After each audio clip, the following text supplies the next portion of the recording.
Hey, Mike here. I just wanted to let you know that you can listen to Dark Poutine early and ad-free on Amazon Music, included with Prime.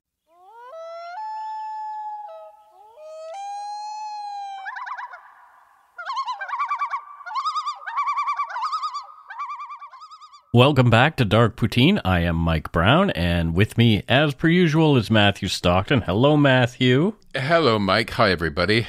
How are things down there in the Vancouver, Yaletown area? 10 out of 10, thank you. 10 out of 10? Yeah. That's a good thing. I like it when it's 10 out of 10. We're recording today. It's Sunday, and after we're done, I'm going to play a new board game. What's it called?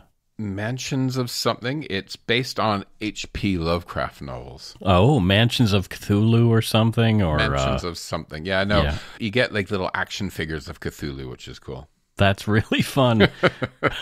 The old gods. Yeah, absolutely. The views, information, and opinions expressed during the Dark Poutine podcast are solely those of the producer and do not necessarily represent those of Curious Cast, its affiliate Global News, nor its parent company, Chorus Entertainment. Dark Poutine is not for the faint of heart or squeamish. Our content is often intense and some listeners may find it disturbing. We're not experts on the topics we present, nor are we journalists. We are ordinary Canadian schmucks chatting about crime and the dark side of history. Let's get to it. Put on your toque, grab yourself a double-double and a Nanaimo bar. It's time to scarf down some Dark Poutine. You are responsible for obtaining and maintaining at your own cost all equipment needed to listen to Dark Poutine. Dark Poutine can be addictive. Side effects may include, but not be limited to, pausing and questioning the system, elevated heart rate, pondering humanity, odd looks from colleagues as you laugh out loud at work, family members not into true crime worrying about you. Positive side effects may include some perspectives and opinions that you disagree with, as well as some wokeness and empathy. If you don't think Dark Poutine is for you, consult your doctor immediately.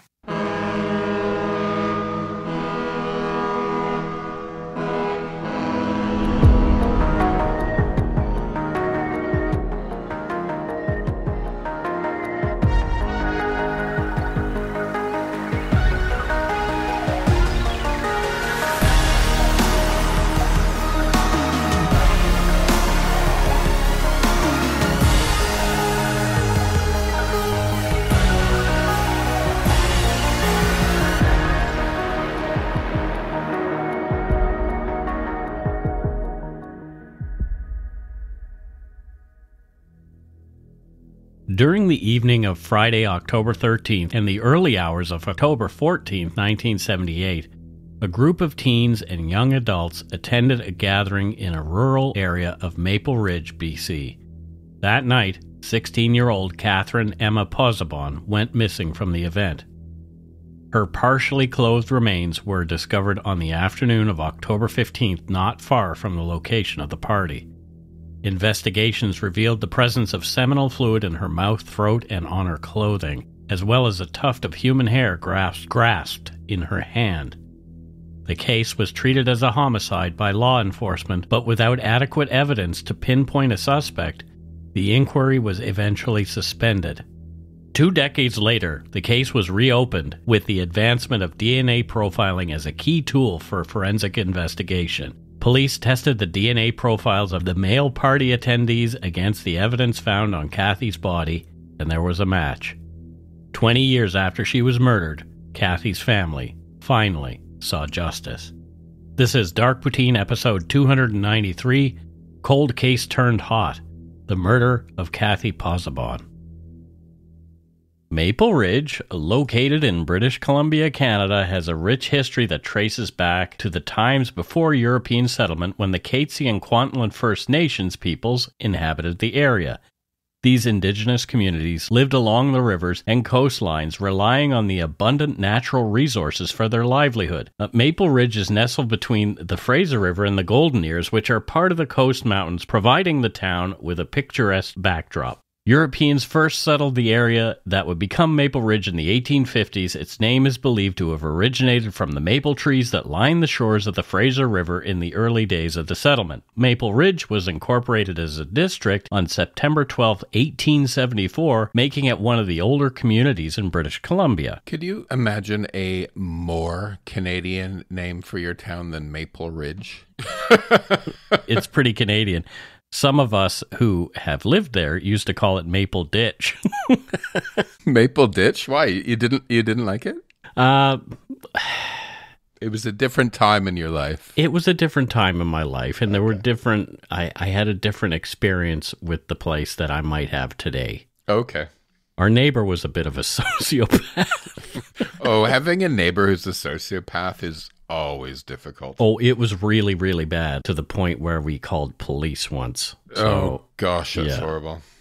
The growth and development of Maple Ridge were significantly influenced by its geographical features, primarily the Fraser River and the rich, fertile land that was ideal for agriculture. Settlers engaged in farming, dairy production, and logging, utilizing the river for transportation and trade. Agriculture became the backbone of the local economy, with berry and dairy farms flourishing in the region. In addition to farming and logging, Maple Ridge's natural beauty and resources attracted leisure activities and tourism. The nearby mountains and waterways provided perfect spots for fishing, hiking, and nature appreciation. Over the years, Maple Ridge saw steady growth. The introduction of the Canadian Pacific Railway in the late 19th century further boosted the local economy by linking the community with larger markets and facilitating the transport of goods and people. Throughout the 20th century, Maple Ridge evolved, slowly transitioning from a primarily rural community into a more suburban one. This was particularly evident after World War II, when many urbanites moved to Maple Ridge and the surrounding areas to take advantage of the more tranquil lifestyle and affordable land. This suburbanization accelerated in the latter half of the century as Vancouver's metropolitan area expanded.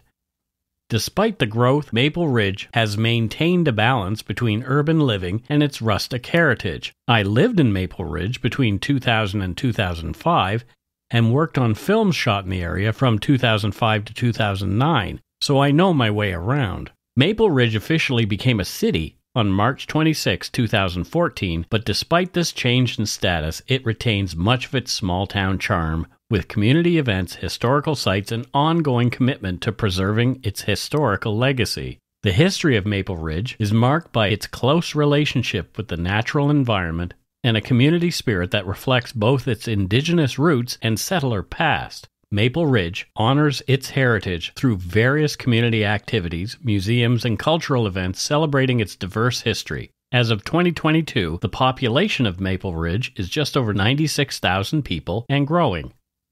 In 1978, Maple Ridge was a relatively small community as compared to today. At the time, it was more rural and less developed, with its landscape characterized by agriculture, forestry, and natural settings. The population in 1978 was much smaller, with a strong sense of community and a slower pace of life. Everyone knew everyone else. The economy was centered around local businesses, farming, and the lumber industry, which has been a traditional economic driver in many parts of British Columbia. Maple Ridge's proximity to Vancouver meant that it was also a community for people who might commute to the city for work while preferring to live in a more rural setting. As Maple Ridge was somewhat secluded in a smaller community, the tragic disappearance and subsequent murder of Cathy Pozzobon had a massive impact on the residents there. A homicide case was particularly shocking and remained in the collective memory of the local population for years, especially as it was unsolved for 20 of them. This case was in fact suggested by several Dark Poutine listeners who'd lived in Maple Ridge and the surrounding area at the time and were moved by Cathy's murder. Well, I always think about the psychology when our listeners write in to get us to cover stories from their local area. Mm-hmm. I mean, maybe you can help. You've been at this a bit longer than me, and I think there's obviously maybe a sense of commemoration for the victims and their stories. Sure. People want to commemorate, somebody that they lost in their community. I wonder if us doing stories ever helps with, I don't know, a sense of closure or maybe some empowerment, being able to share the story and the details so you're more empowered with information. I don't know. I have people from different places who write in about how they feel about us doing cases, and it's always positive. That's good. I mean, there's been a couple of negative comments, but that's usually unrelated to the place, more to a specific person. Okay. So this one in particular, it's the kind of case where if it happened in my hometown, I would probably like to see it covered on a podcast, if that makes any sense. Right, because it's a young high school girl. Yeah, totally. Somebody who had her whole life ahead of her. Innocence. Yeah. So on Friday, October 13th, 1978, Cathy Pozzobon, an average 16-year-old girl, joined some of her friends at the party held at the Blackstock Farm in Maple Ridge. The party was well attended, with estimates of the crowd ranging from 30 core partiers to as many as 100 people attending throughout the night. And this case is so relatable to me, as we just talked about. Cathy and her friends did what teens did at parties all the time. They drank, indulged in other intoxicants, and socialized with each other. Now, I recall plenty of parties that resembled this one, and I'm sure you do too, Matthew. Being too young to obtain booze legally, we'd wrangle alcohol in creative ways. Some of us would raid our parents' liquor cabinets, making a shit mix, some people called it moose piss, of various hard liquor, putting it in various containers. And as my mum made jams and other preserves, our basement had a supply of mason jars and other containers, which I used for my supply. There were other ways to get booze. Our older friends were sometimes paid to go to the liquor store, filling up their trunks of their cars with orders from younger party attendees, illegally. On a few occasions, we'd asked a stranger to go into the liquor commission for us, offering to pay for their services. But more than once, the stranger would abscond with our money, leaving us without booze, and we'd be left scrambling to find another source of alcohol, and we spent more than one weekend dry as a result. We had two ways of going about it. So in my hometown of Strathroy, there's a big Portuguese community. Okay. And a lot of my Portuguese friends' parents made their own wine. So they had vats of the stuff, which was potent. And we also, back then, there was like one or two unhomed people, I think the new term is, in my town. And that hung out near the beer store. We'd give them a $5 to go and get us beer. Yeah, I just remembered another thing. There was, while you were talking, there was a bootlegger in my hometown, and her name was Barb. I'm not going to say her last name. Barb the bootlegger. Barb the bootleg. That was exactly her. Bootlegger Barb. Well, the thing about Barb is she liked the young guys, so she would have her booze there. I never went in. A friend of mine, Dennis, actually went in there, and when he came out, he was white as a sheet, and he we were like, what happened? And he was like, she made me give her a kiss before she gave me the booze. Come on, Barbie, let's go party. Ugh. Was she a MILF? No. Oh. No, she was an older lady, rumored. This is a rumor. And, it happens sometimes when you're an older person to have apparently some coarse facial hair. So it was an unpleasant experience. I'm an older person with coarse facial hair. Right. Yeah, exactly. I mean, it just happens. But when you're a kid, 14, 15 years old, and somebody who is much older than you. Oh, dear. Yeah, wants you to give them a kiss for your booze. That would play out very different in this day and age. How would it? In what way? 14, 15, instead of just being weird this day and age, it's it's a crime. Yeah. Yeah, it would be sexual assault. I never thought of getting laid at 14 as being a crime, though. I was up for it. At the Blackstock Farm, Cathy shared drinks with other friends and acquaintances. One of these people was Andrew Wayne Andy Larson and his buddy Dave Hamilton. Larson, who was slightly older than Cathy, brought a gallon of wine to the event, which he offered to various attendees, including Cathy Pozzobon. At one point, apparently, Cathy hesitated to return the wine bottle to Larson, prompting him to claim that the wine had been spiked with acid, LSD. While there was no proof to support this claim, the tactic worked, and Cathy returned the remaining wine back to Andy. Later that evening, after becoming aware of the gathering of mostly underage drinkers, the RCMP arrived and broke up the party. I remember this happening to us too during my party days. The cops, often Bridgewater police, would show up and spoil the fun. I remember a few house parties at my buddy Brad's place being broken up by police. Partygoers, not wanting to get in trouble with the town clowns, fled out the doors and windows or hid in closets and kitchen cabinets to evade capture. I may or may not have done those things. After the Blackstock party broke up, undeterred, the party moved. Numerous guests from the party moved to another event at the Lady Farm at 209th Street and 128th Avenue, now listed on Google Maps as the Lady Pumpkin Patch. I know the area well, as we lived just a few minutes' drive south in the early 2000s.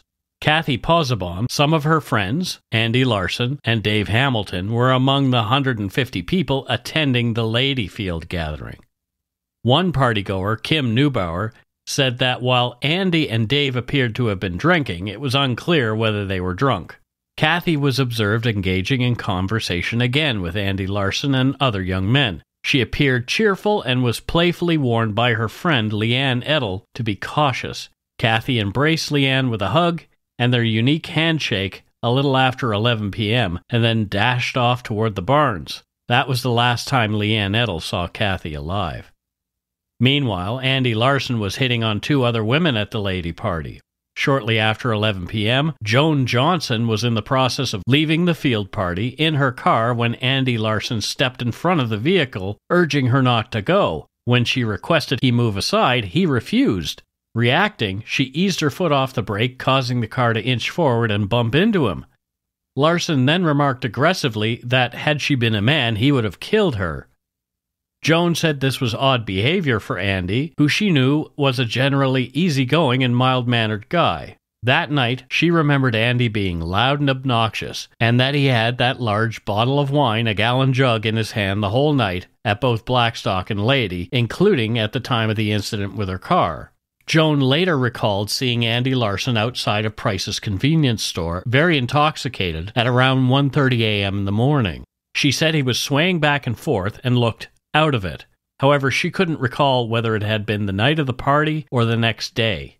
Another woman, Cindy Hofflin, interacted with Andy Larson that same night. She noticed Andy's pupils were dilated, perhaps indicating he had something other than alcohol in his system.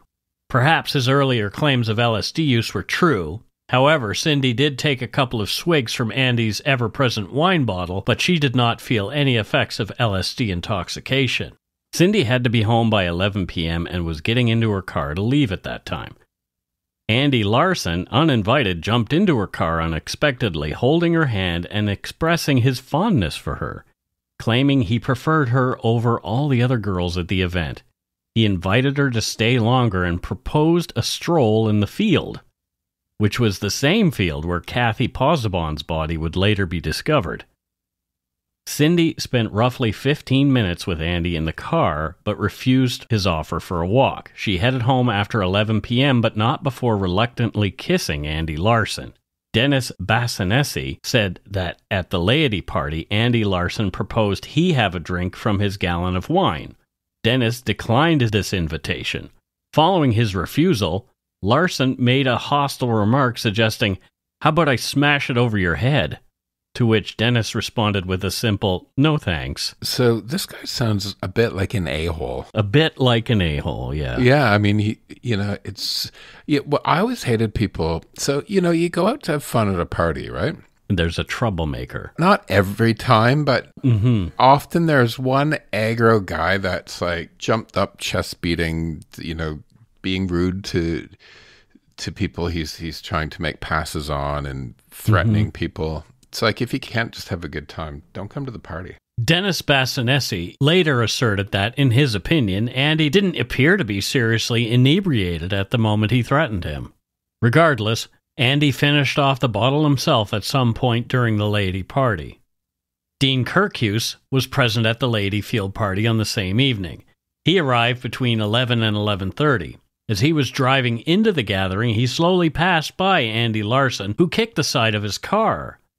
Dean stopped and asked Andy why he'd done that, and Andy said he thought Dean's car was a cop car sent to spoil the fun again.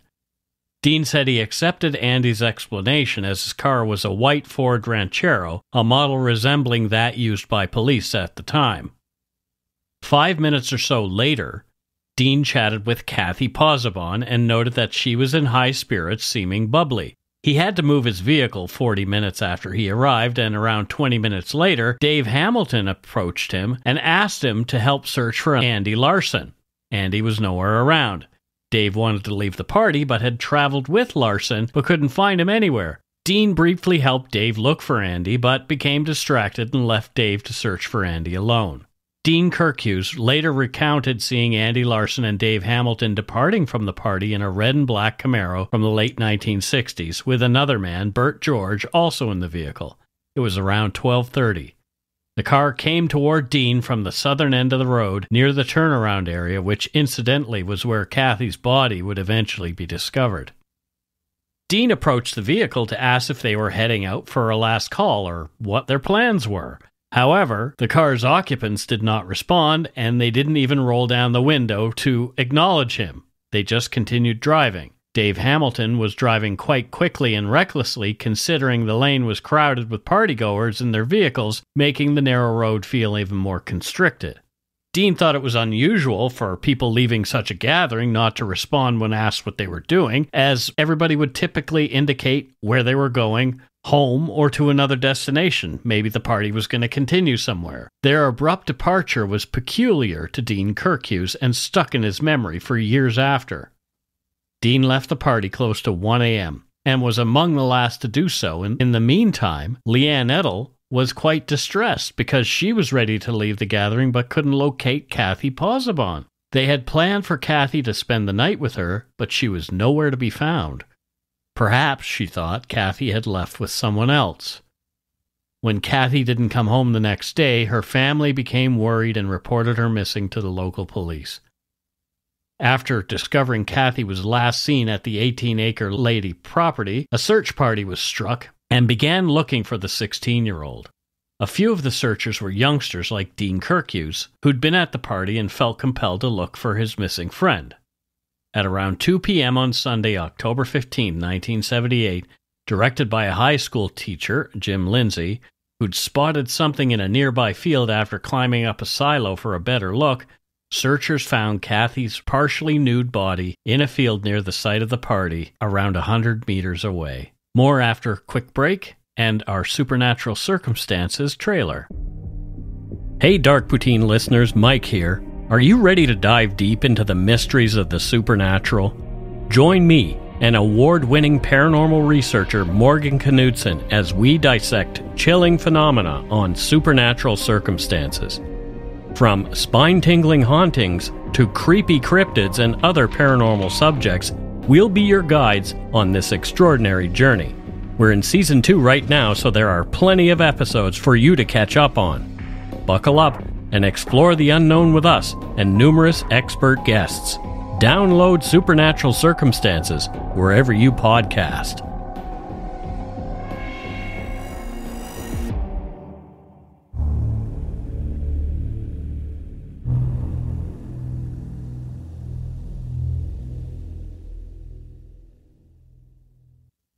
And we are back. Matthew, thoughts so far? So imagine that, okay, I have no sympathy, first of all, okay, for somebody who murders somebody or rapes them. Right, yeah. Imagine you do something in the 70s, right? Mm-hmm. You think you got away with it. Right. And over the decades, DNA advances and you're starting to see news stories. Yeah. Like, would you be crapping yourself worrying that it's going to come around to you? Or I bet you, because there's been so many cases solved with DNA lately that there are people who are just, they thought they'd gotten away with it and are crapping their pants, waiting for the knock on the door. Imagine living like that. No thanks. It'd be horrible. I mean, you mentioned at the beginning that DNA advances got the guy. Let's go get into this and see who did it. Yeah. Well, if they're perhaps, a psychopath like Dennis Rader, he did this thing that he would essentially compartmentalize his life from his crimes. I can't remember what it was called, but it was like putting things in a box. So he had a box mentally in which all his crimes lived, and then he lived his life as just a regular guy. So the murder box and the normal box. Yeah, exactly. And the murder box and the normal box didn't mix. I'm glad you don't have a murder box. I'm pretty sure I don't have a murder box because I am eaten alive by things that I feel guilty about. Like I've got all this stuff that I'm procrastinating on right now. And oh my God, I'm having trouble sleeping because I wake up thinking about it. Yeah, I do the same thing, right? Or if you think like you may have been like no more than just a normal human being, but a little bit short with somebody. Like if I do that, and they might not even notice, but I still feel like guilty the next day, right? Yeah, well, that's why I often, if I've done that with somebody, I'll apologize. Yeah, you always text me. Yep. Don't hate me. It's been a rough day. Yeah. Fair. It's fair, Mike. Well, let's move on.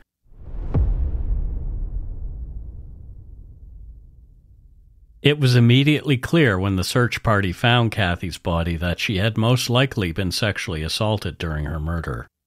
According to court documents, quote, her body was spread-eagled and her genitals elevated and exposed.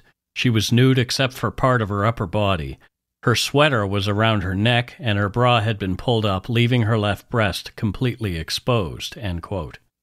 The evidence indicated that Cathy was rendered unconscious from a blow to her head and then dragged from a barbed wire fence nearby to the point where her body was eventually found. The evidence also indicated that she was sexually assaulted and strangled at the place where she was discovered. The condition of the grass, the blow she received to her head, and the bruising to her neck suggested she was alive when she was dragged from the fence between 150 and 150 feet from where her body lay. It appeared that her clothing had been removed before she died or while she was in the process of dying. The marks evident on her neck led investigators to surmise Cathy had been strangled manually. After a thorough medical examination, coroner Doug Jack confirmed Cathy Pozzobon's cause of death to be asphyxiation and that she died sometime soon after midnight on the morning of October 14th, 1978. How the heck does this happen at a high school age party? Yeah, right? We were talking about how much we relate to this, and then here's where it goes off the rails. Because this never happened at a party that I went to. No, and people, high school kids are there for a good time. They're just having some fun. And then, like, what you just read is just so brutal. And she's just left like that, right? Yeah. It's hard to fathom how it just feels like there was suddenly this escalation of this horrible thing that shouldn't have been there, Mm-hmm. Yeah. I feel for her. She's only 16. God. Yeah. I mean, we've got a picture of her here. She was cute. Yeah. Like, Fourth. Yeah. Just like innocent 16-year-old girl. Absolutely. Just, she would have been living her life now. Yeah. Oh, boy. Cathy had, in fact, been sexually assaulted. The encounter had not been consensual. This is graphic. From court documents, quote, there was injury to her labia, which was consistent with being caused by an erect penis. Her own blood was found on the clothes she was wearing. What appeared to be bite marks were on her breast. One of her own pubic hairs was found in her mouth. Semen was found in her mouth and larynx. Semen was also found on the sweater she was wearing at the time of her death. Finger bruises on her inner thighs were consistent with her thighs being pried apart. End quote. There were 28 hairs in Cathy's palm that did not belong to her and may have indicated she'd fought her attacker. The hairs found in Cathy's hand ranged from 8 to 12 inches in length, and as it was the 1970s, plenty of male partygoers had longer hair. Swabs were taken from Cathy's body, including her larynx and throat, as well as her sweater, and preserved. These included seminal fluid. Cathy, born on April 13, 1962, to William Victor and Florence Elizabeth Pozzobon, was a well-liked grade 11 student at Garibaldi Secondary School at the time of her murder. And of course, this caused her classmates and teachers and the community at large a massive amount of concern and grief. The finger-pointing started right away, but no one really knew who'd killed her, other than her murderer, of course.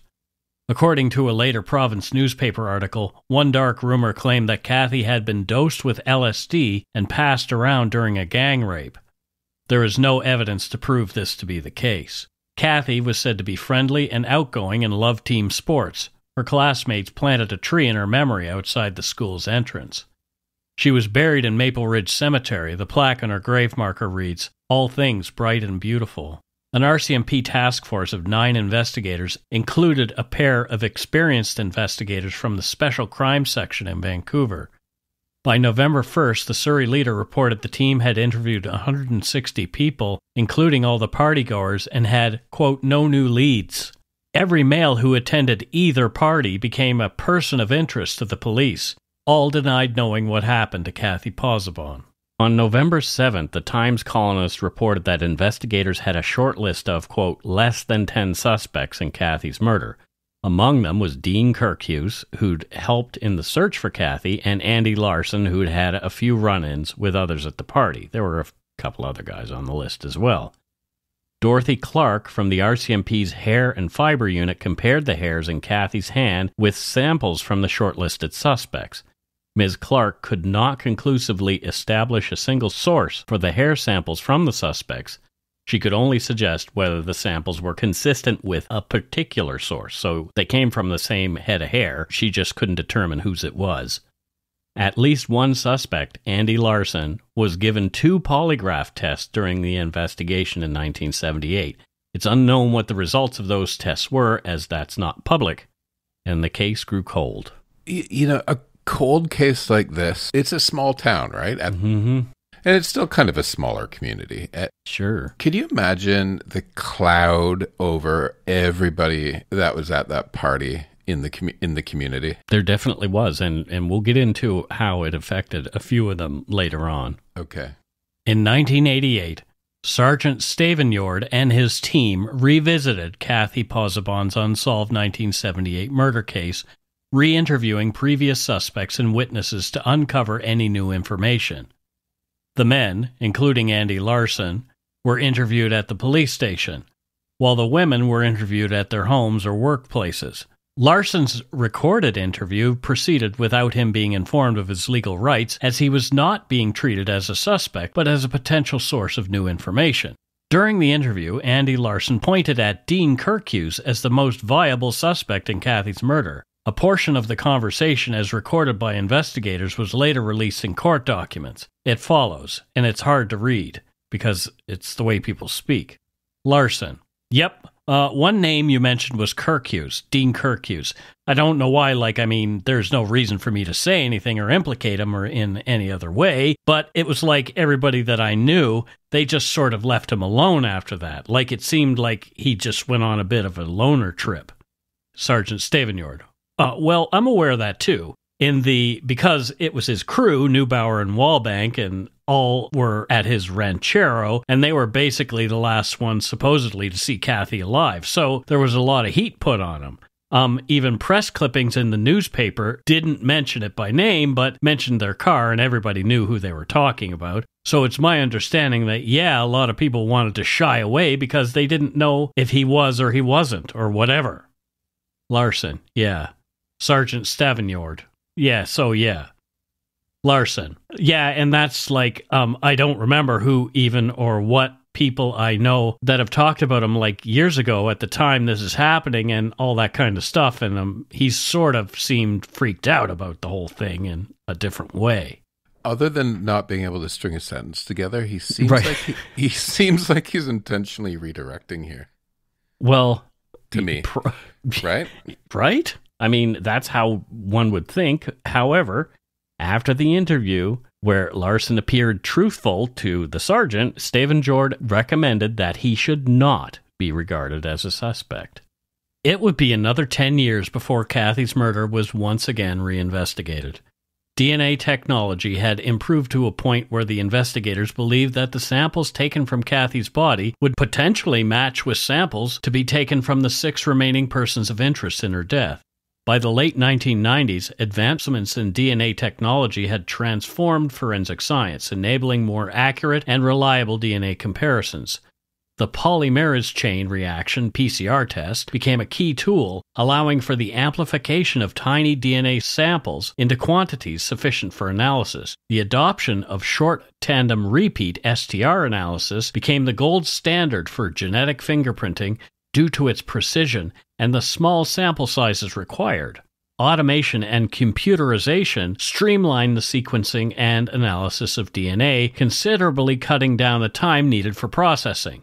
The establishment of comprehensive DNA databases facilitated the swift cross-referencing of DNA profiles from different cases and individuals. Techniques such as the mitochondrial DNA (mtDNA) analysis provided options for examining degraded samples, and Y chromosome analysis offered a method for tracing male lineage, proving especially useful in complex forensic cases. Moreover, enhanced quality control measures and standardized procedures ensured the consistency and accuracy of DNA testing across laboratories, significantly increasing the role of DNA evidence in solving crimes. These technological strides by 1998 had notably expanded the capabilities of law enforcement agencies to solve cold cases and secure evidence for ongoing investigations. Of the men whose DNA was compared, one sample matched the DNA of the preserved seminal fluid taken as evidence in 1978. It belonged to Andrew Wayne Andy Larson, who now lived in Mission, BC. From court documents, quote, "On September 10th, 1998, Sergeant Paulson and Constable McLeod went to the Larsons' home. The officers introduced themselves to Andy, who had gotten out of bed after being awakened by his mother. Sergeant Paulson, Constable McLeod, and Andy Larson sat at a table. Larson's mother sat in the adjoining living room. Sergeant Paulson told Larson he was from the Unsolved Murder Unit. He asked Andy if he would provide a blood sample so that it could be compared with DNA found at the location of Cathy Pozzobon's murder. Larson agreed to provide a blood sample." End quote. Larson signed a biological evidence consent form and said he did not want to talk to a lawyer. Sergeant Paulson then gloved up and took a sample of Andy's blood, after which Andy initialed the container used for the sample, as requested by the investigators. They said it was to preserve the chain of evidence. Before they left, the officers told Andrew Larson that the results of the comparisons might take as much as 2 or 3 months. The results pointing to Larson as the suspect in Cathy Pozzobon's murder came back 92 days later. On February 9, 1999, the Abbotsford News reported Andrew Wayne Larson's arrest in the more than 20-year-old murder case. The article indicated that Cathy's family was not pleased with how the original investigation had been conducted, but they were relieved at the arrest of a suspect. At the time of his arrest, Andrew Larson was a married man and had children. He'd lived a life, something Cathy Pozzobon did not have a chance to do.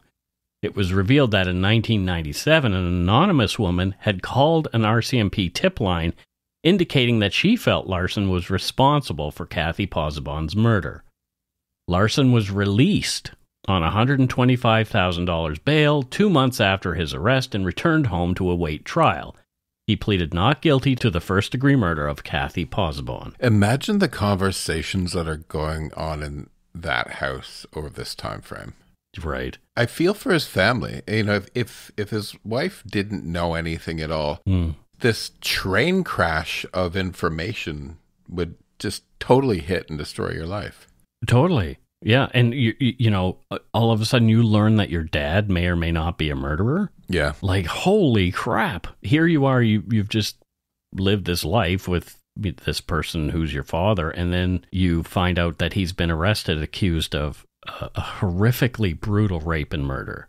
Well, it could go either way. Either they'd be totally shocked, or it could be, yeah, the prick, I could see him doing it. Right? Yeah, maybe. Sometimes people have a good understanding of who their family members are. Yeah. At Andrew Larson's 2001 trial, the DNA evidence and other forensic findings were presented along with corroborating stories recalled by 1978 partygoers, which put Larson unaccounted for around the time that Cathy was presumed murdered. According to the Vancouver Sun, expert witnesses testified the probability of matching an unrelated individual at random from the Canadian Caucasian population was 1 in 2 trillion. Much was made by Larson's defense team about the inconclusive hair comparisons made in 1978 and the fact that over the 20-year interval, the RCMP had destroyed the hair samples so that they were no longer available for comparison. Perhaps someone else had actually killed Cathy. They also tried to use Andrew Larson's level of intoxication as a defense, perhaps to mitigate between first-degree and second-degree murder. This was disputed by numerous witnesses who stated that Andy did not seem overly drunk throughout the night and seemed well in control of his actions. In his decision, Honorable Mr. Justice S.R. Romilly said that he found that although the case was circumstantial in nature, the Crown had proved its case beyond a reasonable doubt. Romilly wrote in part, quote, "In this case, there is evidence that the accused was in the company of Cathy at the Blackstock party and the Lady Field party. There is evidence that shortly before the disappearance of Cathy, the accused tried to prevent Joan Johnson from leaving the party. Shortly after that, he tried to convince Cindy Hoffland to stay at the party and go into the field with him, the same field where Cathy's body was found. There is evidence that Cathy was last seen near the area where her body was found with a group of 25 individuals, one of whom was the accused. There is also evidence that after Dave Hamilton said something to Dean Kirkhughes, they both set about searching for the accused. There is evidence of the hurried manner in which the accused, Dave Hamilton and Bert George, left the party.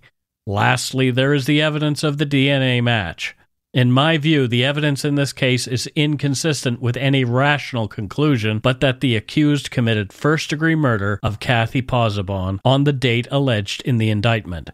I find that the Crown has proved its case beyond a reasonable doubt. I therefore find the accused guilty of first-degree murder as alleged in the indictment." End quote.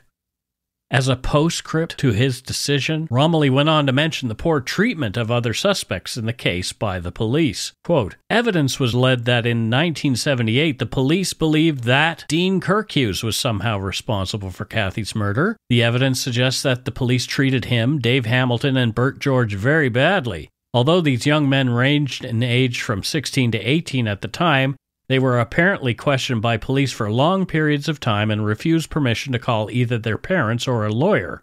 What was even more reprehensible was that the views of the police were somehow leaked to the media. Part of the leak was the description of the type of car that was occupied by the three young men, who the police claimed were the last persons to have seen Cathy alive." He continued, quote, "In a small community such as Maple Ridge, it was not difficult for citizens to realize to whom the media were referring. This behavior must have had a devastating effect on the lives of these three innocent young men. This type of publicity obviously made them the targets of a whispering campaign in Maple Ridge. In my view, while the damage done to these young men may be irreparable, it may not be too late for a public apology to be made to them. One could only suggest that that would be the right thing to do." End quote. As he was convicted of first-degree murder, Andrew Wayne Larson, 44 at the time, was later sentenced to life with no possibility of parole for 25 years. And this would make him 70 years old when he would become eligible for parole, but considering the brutality of the crime, in all likelihood, he might remain in prison longer. As would be right and proper. Yeah. We're getting to that time now, like this case was 2001, I believe, is when he was convicted. So we're getting to the point where he's either out on parole now for some reason because he served half his time or whatever. I don't know. I'm not entirely sure how things work, but sometimes it's very confusing. This is the thing with like mitigating circumstances and aggravating circumstances. Okay, he has been found guilty of murdering a young girl at a party when he was a kid too. Yeah. However, he let everyone suffer not knowing for decades. Right. Yeah, so, like it's so that's the opposite of, what's the opposite of mitigating? Condemning? Aggravating. Yeah. Yeah. But yeah, it's a rough one. It is. These ones are always hard. I don't know why you do these ones to me. Yeah, well, Sergeant Bob Paulson, who'd taken Larson's blood sample in 1998, went on to become the RCMP commissioner. And he told Global News in 2014 in an article that he will always remember Cathy Pozzobon and his involvement in the investigation into her murder. He said, quote, "You're never going to bring Cathy back to her mother, but there was something that you did right. You gave this family who killed their daughter." He continued, "There was some guy that was walking around the planet before we got there thinking he got away with it. Now he's in jail for the rest of his life." Case closed. Well, yeah. Rest of his life, maybe. I don't know. And that's it for Dark Poutine episode 293, Cold Case Turned Hot, the murder of Cathy Pozzobon.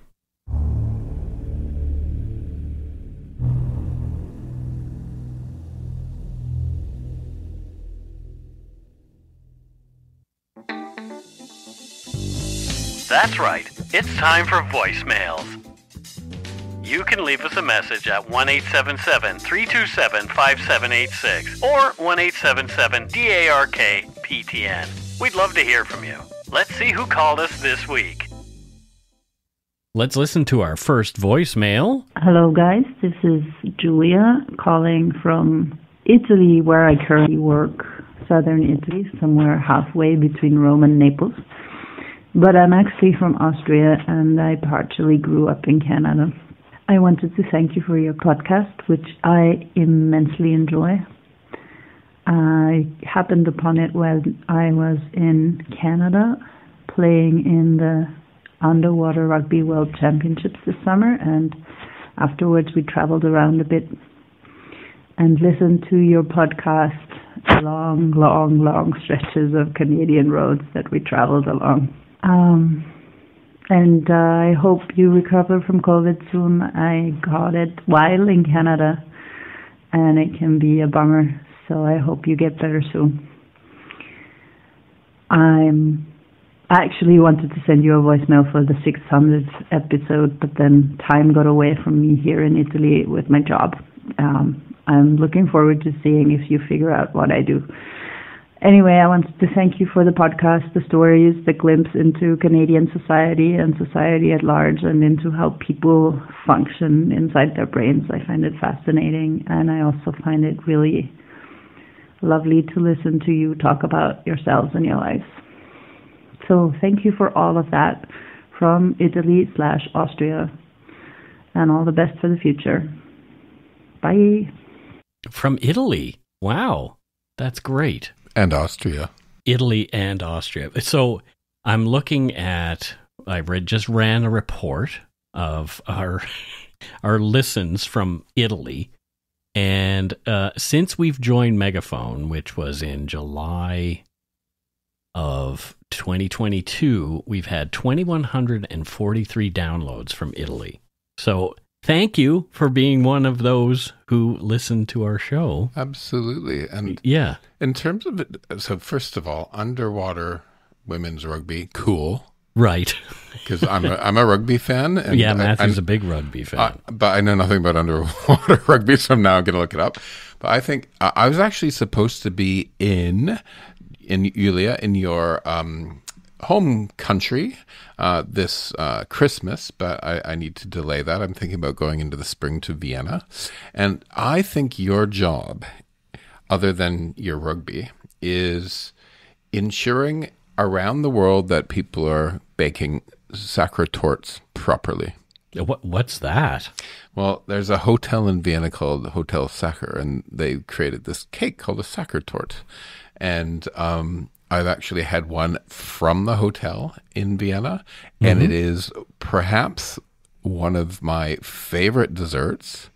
So that's Yulia's job, making sure that they're baked properly around the world.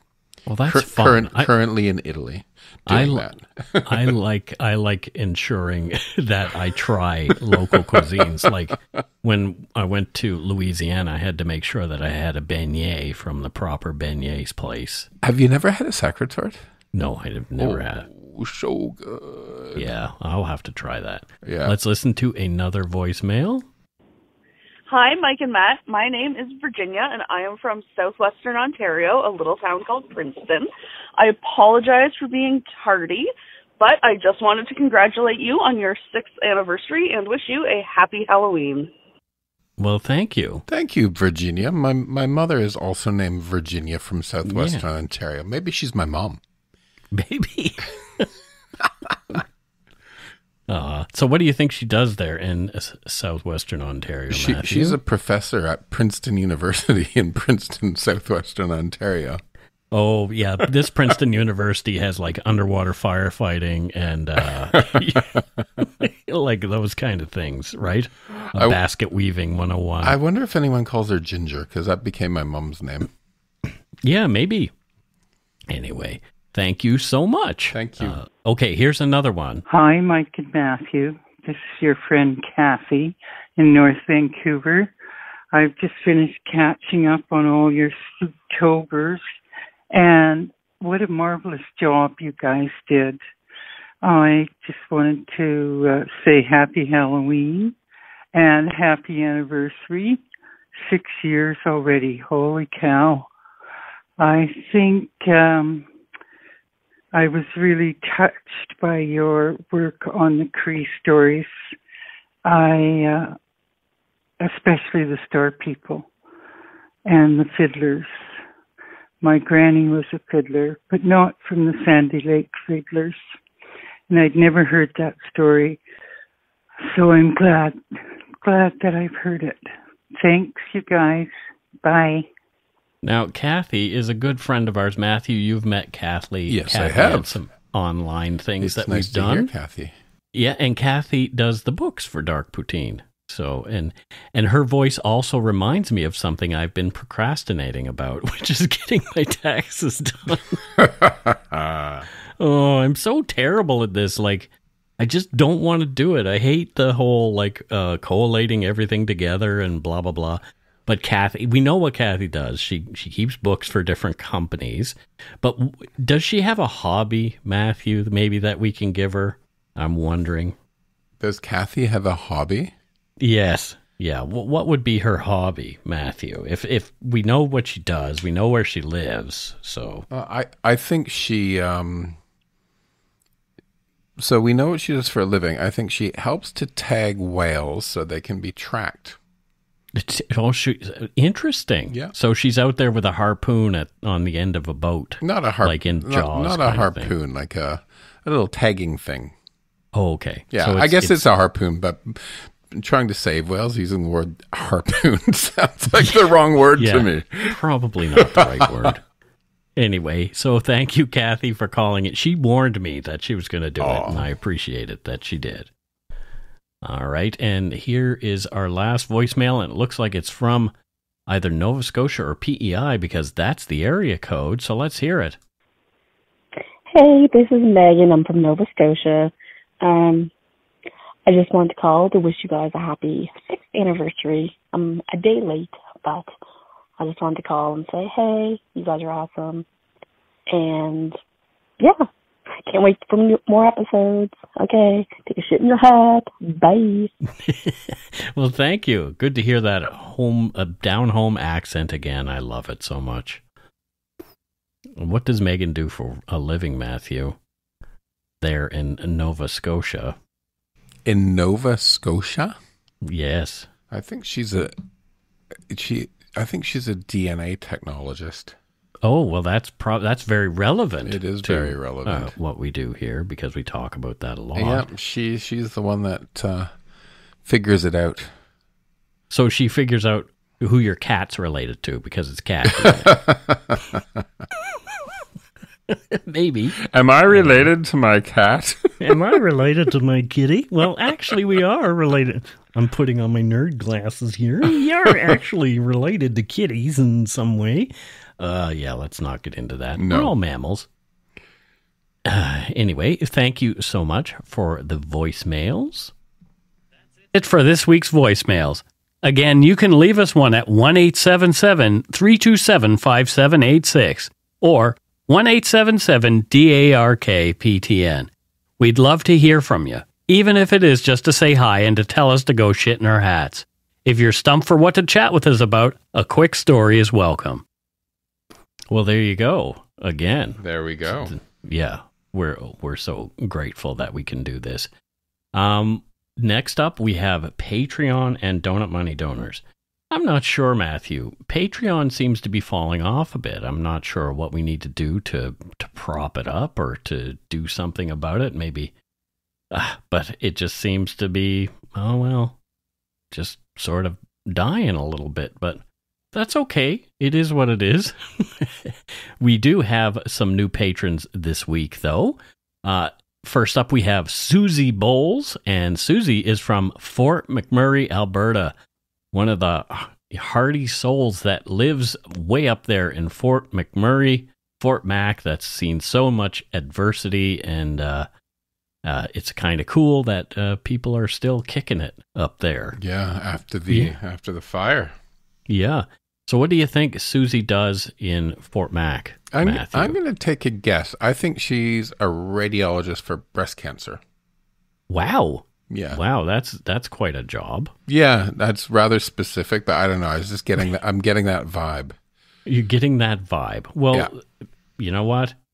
Everybody needs a good doctor because, like especially ones that specialize. Absolutely. It takes a long time to get a specialty in the medical profession. So good on you, Susie. And it takes a long time to get a specialist when you have a problem. Now, I'm not sure if I'm going to pronounce this last name right. Probably not. Probably not. This person calls herself Catherine Bagg with 2 G's and an E.